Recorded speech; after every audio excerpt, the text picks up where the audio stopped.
नमस्कार दोस्तों, मेरा नाम है रवि सुमन और आप लोगों का बहुत बहुत स्वागत है ब्राइट पब्लिकेशन के यूट्यूब चैनल पर, जहां हम लोग अभी क्लास 10th के इतिहास का 5वां अध्याय जिसका नाम है अर्थव्यवस्था और आजीविका, इसके बारे में अध्ययन करने वाले हैं। इस अध्याय से जितने भी इम्पोर्टेंट ऑब्जेक्टिव सवाल हैं उन सबों को भी हम देखेंगे और एक एक सवाल पर चर्चा करेंगे। और हमारा लाइव क्लास बहुत जल्दी शुरू होने वाला है, तो उसको ज्वाइन करने के लिए आप लोग चैनल को सब्सक्राइब कर लीजिएगा और डिस्क्रिप्शन बॉक्स में टेलीग्राम चैनल का लिंक होगा, उसको ज्वाइन कर लीजिएगा। अर्थव्यवस्था और आजीविका, इस अध्याय में क्या पढ़ाया गया है इस बारे में बात करते हैं। तो एक बात याद रखना कि औद्योगिकरण की शुरुआत सबसे पहले ब्रिटेन से हुई थी। अब मन में ये बात आनी चाहिए कि ये औद्योगिकरण क्या होता है। औद्योगिकरण या फिर औद्योगिक क्रांति ये एक ही चीज़ है।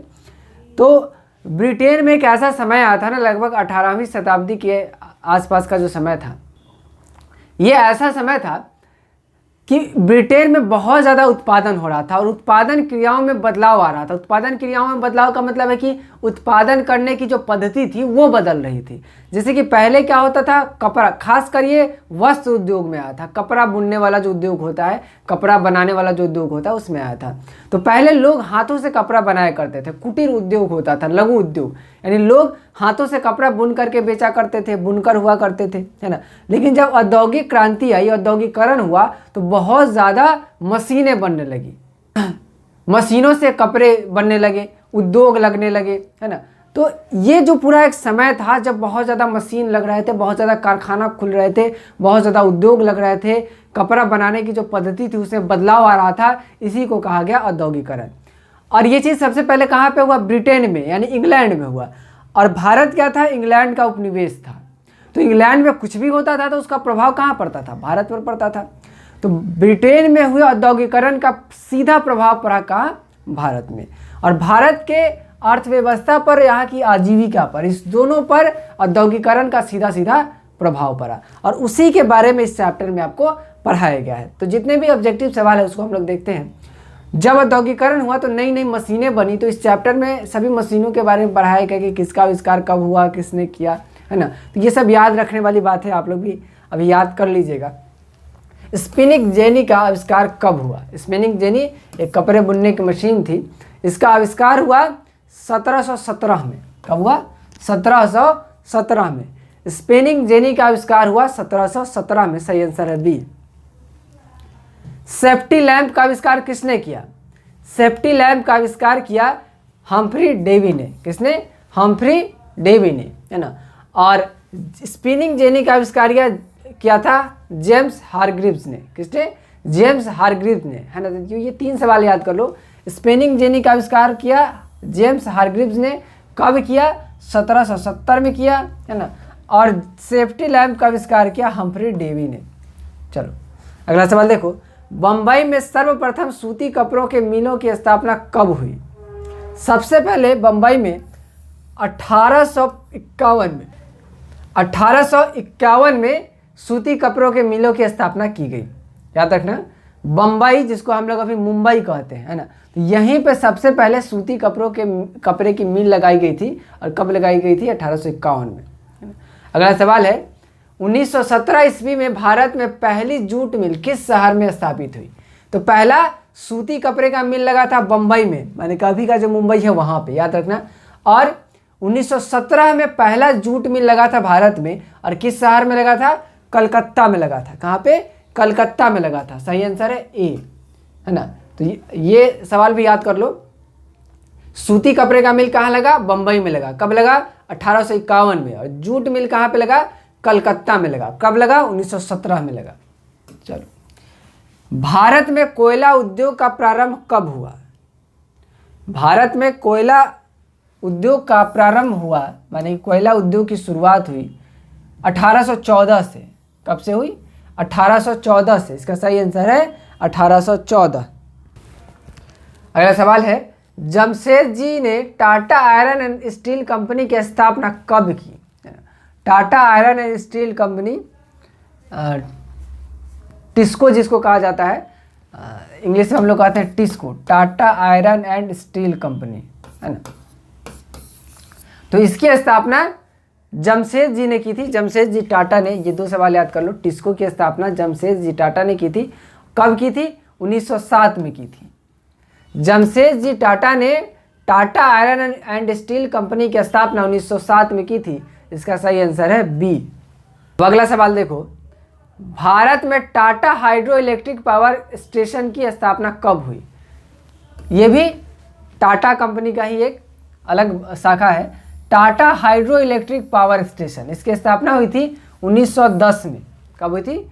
1910 में। तो ये भी याद करो, भारत में Tata hydro electric power station की स्थापना 1910 में हुई थी। भारत में Tata hydro electric power station की स्थापना कब हुई थी? 1910 में हुई थी। अभी याद करो, इंग्लैंड में स्त्री एवं पुरुषों को वयस्क मताधिकार कब प्राप्त हुआ? वयस्क मताधिकार का मतलब मैंने आपको बताया था कि 18 साल से ऊपर के जो भी लोग हैं उनको मत देने का अधिकार, यानी कि वोट करने का अधिकार है ना। तो इंग्लैंड में स्त्री एवं पुरुषों को वयस्क मताधिकार का मताधिकार जो है वो प्राप्त हुआ था 1918 में। कब प्राप्त हुआ था? 1918 में। देखो 1918, इसको 1918 बनाओ, ये है सही आंसर। इंग्लैंड में स्त्री एवं पुरुषों को वयस्क मताधिकार मिला था 1918 में। सही आंसर है सी। अगला सवाल है, ये सवाल इससे पहले भी हम लोग पढ़े थे 4th चैप्टर में भी। अखिल भारतीय ट्रेड यूनियन कांग्रेस की स्थापना कब हुई थी? अखिल भारतीय ट्रेड यूनियन कांग्रेस, जिसके अध्यक्ष थे लाला लाजपत राय, याद करो, है ना। और इसकी स्थापना हुई थी 1920 में। रिपीटेड क्वेश्चन है, याद कर लो। अखिल भारतीय ट्रेड यूनियन कांग्रेस के अध्यक्ष थे लाला लाजपत राय और इसकी स्थापना हुई थी 1920 में। भारत के लिए पहला फैक्ट्री एक्ट कब पारित हुआ? भारत के लिए पहला फैक्ट्री एक्ट कब पारित हुआ? पहला फैक्ट्री एक्ट भारत के लिए 1881 में पारित हुआ। कब? 1881 में, याद करो। भारत के लिए पहला फैक्ट्री एक्ट 1881 में पारित हुआ। कब? 1881 में। तो ये सवाल भी याद कर लो, भारत के लिए पहला फैक्ट्री एक्ट 1881 में। अगला सवाल है, औद्योगिक क्रांति सर्वप्रथम किस देश में हुआ? ये भी सवाल मैंने आपको बताया था। औद्योगिक क्रांति या औद्योगिकरण सेम बात है। जब बहुत ज़्यादा मशीनें लगने लगे, बहुत ज़्यादा उद्योग लगने लगे, है ना, कपड़े का जो उत्पादन था वो बहुत ज़्यादा तेज़ी से होने लगा और बहुत ज़्यादा मात्रा में होने लगा, है ना। तो इसी को औद्योगिक क्रांति या औद्योगिकरण कहा जाता है। और इसकी शुरुआत कहाँ से हुई थी? ब्रिटेन से। ब्रिटेन बोले तो इंग्लैंड से, जहाँ से अंग्रेज लोग आए थे, है ना। तो इसका सही आंसर है ए। अगला सवाल है, इंग्लैंड में औद्योगिक क्रांति किस उद्योग से आरंभ हुआ? बताइए। ये सवाल का जवाब मैंने अभी थोड़ी देर पहले दे दिया है। औद्योगिक क्रांति की शुरुआत हुई थी कपड़े से। किससे? कपड़े के उद्योग से, यानी कि वस्त्र उद्योग से। इसका सही आंसर क्या है? ए। कहाँ से शुरुआत हुई थी? वस्त्र उद्योग से। अगला सवाल है, स्पिनिंग जेनी का आविष्कार किसने किया था? स्पिनिंग जेनी, ये मैंने बताया था कि चैप्टर में मशीनों की बहुत ज़्यादा चर्चा है। तो स्पिनिंग जेनी का आविष्कार किया था जेम्स हारग्रीव्स ने। ये मैंने पहले ही बताया था। स्पिनिंग जेनी का आविष्कार किया था जेम्स हारग्रीव्स ने। इसका सही आंसर है सी। अगला सवाल है, इंग्लैंड में चार्टिस्ट आंदोलन हुआ था। कब हुआ था बताइए? चार्टिस्ट आंदोलन इंग्लैंड में हुआ था 1838 में। कब हुआ था? 1838 में। इसका सही आंसर है ए। इंग्लैंड में 1838 में चार्टिस्ट आंदोलन हुआ था। याद कर लो, 1838 में इंग्लैंड में चार्टिस्ट आंदोलन हुआ था। अगला सवाल है, बाराबंदी आंदोलन कहाँ हुआ था? बाराबंदी आंदोलन हुआ था इंग्लैंड में, महंगाई के खिलाफ, है ना, याद रखना। बाराबंदी आंदोलन जो है वो महंगाई के खिलाफ हुआ था इंग्लैंड में, है ना। तो ये भी बात याद रखना। अगला सवाल है, भारत सरकार की किस औद्योगिक नीति के द्वारा लघु एवं कुटीर उद्योग को प्रोत्साहन दिया गया, है ना। तो देखो, भारत में 1948 में न्यूनतम मजदूरी कानून लाया गया था, है ना। क्या लाया गया था? न्यूनतम मजदूरी कानून। कब? 1848 में, ठीक है। तो भारत सरकार की 1848 के औद्योगिक नीति के द्वारा ही लघु एवं कुटीर उद्योग को प्रोत्साहन दिया गया। तो इसका भी सही आंसर होगा सी, 1948। और अगले सवाल का भी सही आंसर होगा 1948, यानी कि बी, क्योंकि 1948 में ही न्यूनतम मजदूरी कानून भी सरकार ने पारित किया था। न्यूनतम मजदूरी कानून का मतलब है कि कम से कम इतना मजदूरी दिया ही जाना चाहिए, है ना। यानी कि जैसे कि कहीं पे कोई मजदूर काम करने जाता है तो उसके साथ क्या है कि काम करवाने वाला जितना चाहे उतना पैसा देगा, है ना, लेकिन न्यूनतम मजदूरी जब फिक्स हो जाता है तो इसका मतलब है कि वो काम लेने वाला उससे कम मजदूरी नहीं दे सकता है, या तो कम से कम उतना देगा नहीं तो उससे ज़्यादा देगा, है ना। तो ये सबसे पहले भारत में कब किया गया? 1948 में न्यूनतम मजदूरी कानून पारित किया गया। राष्ट्रीय श्रम आयोग की स्थापना कब की गई? बताइए। राष्ट्रीय श्रम आयोग की स्थापना किस वर्ष हुई? 1948 में, 1958 में, 1962 में, 1965 में? तो इसका सही जवाब है 1966। क्या है सही जवाब? 1966। राष्ट्रीय श्रम आयोग की स्थापना की गई थी 1966 में, 1966 में। तो इसको बना लीजिए 1966। राष्ट्रीय श्रम आयोग की स्थापना 1966 में की गई थी। अगला सवाल है, फ्लाइंग शटल का आविष्कार किसने किया था? बताइए। फ्लाइंग शटल का आविष्कार किया था जॉन के ने। इसका सही जवाब है सी। फ्लाइंग शटल का आविष्कार किया था जॉन के ने। चलिए इसको भी याद कर लीजिए। अगला सवाल है, भारत में पहला मिल बंबई में किसने खोला? भारत में पहला कपड़ा मिल बंबई में किसने खोला? बताइए। कावस जी, नानाजी दाभार ने, जमशेद जी वो पता नहीं क्या लिखा हुआ है, जमशेद जी नुसरवान जी टाटा ने, या फिर डिंसा पेटिट ने, पता नहीं ये किसका नाम लिख दिया है। भारत में पहला कपड़ा मिल बंबई में कावस जी नानाजी दाभार ने खोला था। इसका सही आंसर है ए, याद कर लो। भारत में पहला कपड़ा मिल बंबई में कावस जी नानाजी दाभार ने खोला था। अगले सवाल की तरफ चलते हैं।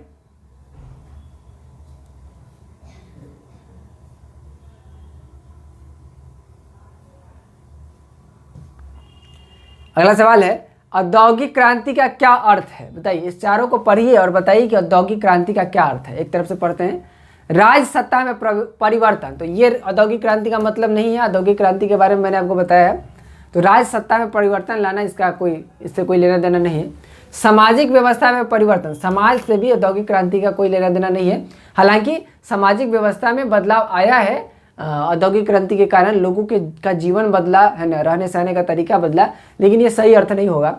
औद्योगिक क्रांति जो है वो उद्योग से जुड़ा हुआ है। तो उत्पादन प्रणाली में परिवर्तन माने चीज़ों को बनाने की जो प्रक्रिया थी उसमें परिवर्तन आया। पहले हाथ से बनता था और मशीन से बनने लगा। तो सही आंसर है इसका सी। औद्योगिक क्रांति का अर्थ है उत्पादन प्रणाली में परिवर्तन। जेम्स वाट ने किस यंत्र का आविष्कार किया? पावरलूम का, सेफ्टी लैम्प का, वाष्प इंजन का, या फ्लाइंग शटल का? तो जेम्स वाट ने वाष्प इंजन का आविष्कार किया था। जेम्स वाट ने वाष्प इंजन का आविष्कार किया था, याद कर लीजिए, बहुत इंपॉर्टेंट सवाल है। जेम्स वाट ने वाष्प इंजन का आविष्कार किया था। अगला सवाल है, बुजुर्गा वर्ग किसको कहते हैं? तो ध्यान से समझना आप इस बुजुर्गा वर्ग को। देखो, बुजुर्गा वर्ग एक्चुअली में मध्यम वर्ग को ही कहा जाता है, और इस वर्ग में मध्यम वर्ग के पढ़े लिखे लोग शामिल होते हैं, बुद्धिजीवी लोग शामिल होते हैं, है ना, जिनका कि ये मानना था कि हमें अपने हक के लिए, हमें अपने अधिकार के लिए लड़ना चाहिए। और इसमें श्रमिक लोग भी शामिल हैं, है ना, मतलब इस मध्यम वर्ग में श्रमिक लोग, किसान लोग, है ना, मध्यम वर्ग के सारे लोग शामिल हैं बुजुर्गा वर्ग में, है ना। बुजुर्गा वर्ग जो मध्यम वर्ग के भी हैं और बौद्धिक भी हैं, माने पढ़े लिखे भी हैं, वो अपना अधिकार जानते हैं, तो इसको कहा जाता है मध्यम वर्ग। सही आंसर इसका सी। अगला सवाल है, आदि औद्योगिकरण की क्या विशेषता थी?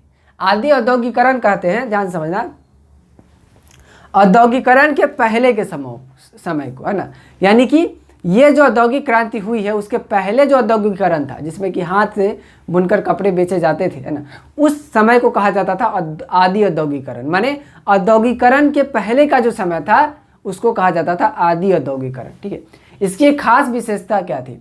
स्थानीय उपयोग के लिए उत्पादन करना, क्षेत्रीय उपयोग के लिए उत्पादन करना, उत्पादन का केंद्रीकरण करना, या उत्पादन का विकेंद्रित होना। ठीक है, तो ये सारे जवाब लगभग ठीक ठाक है, लेकिन इसमें हमें बेस्ट चुनना है, तो हम लोग चुनेंगे उत्पादन का विकेंद्रित होना। माने उत्पादन जो है, अब आदि औद्योगिकरण में चीज़ें हाथ से बनाई जाती थी, मशीन बहुत ज़्यादा नहीं था, है ना, चरखे से कपड़ा पहले धागा बनाया जाता था, फिर कपड़ा बनाया जाता था, बुना जाता था कपड़ा, है ना। तो उसमें उत्पादन का विकेंद्रीकरण होता था, माने कि एक ही जगह पे चीज़ें नहीं बनती थी, है ना। अब एक आदमी हाथ से कितना सामान बनाएगा, है ना।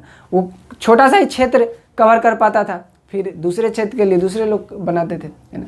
तो उत्पादन में ज़्यादा लोग शामिल थे, उत्पादन प्रक्रिया जो थी उसमें ज़्यादा लोग शामिल थे, है ना। तो इसका सही अर्थ है, इसकी सही विशेषता है डी। भारत में मजदूरी बोर्ड की स्थापना किस पंचवर्षीय योजना में की गई? मजदूरी बोर्ड की स्थापना किस पंचवर्षीय योजना में की गई? तो प्रथम पंचवर्षीय योजना में और द्वितीय पंचवर्षीय योजना में मजदूरी बोर्ड की चर्चा नहीं थी। तृतीय पंचवर्षीय योजना में मजदूरी बोर्ड की स्थापना की गई थी। तो इसका सही आंसर है सी, याद कर लीजिए। भारत में मजदूरी बोर्ड की स्थापना तृतीय पंचवर्षीय योजना में की गई थी। चलिए, ये सवाल भी आपको याद हो गया होगा। तो इस तरह से इस चैप्टर में जितने भी सवाल दिए गए हैं, अगर उन सबों का आप याद कर लेते हैं तो आपका एग्जाम बहुत ही अच्छा जाने वाला है।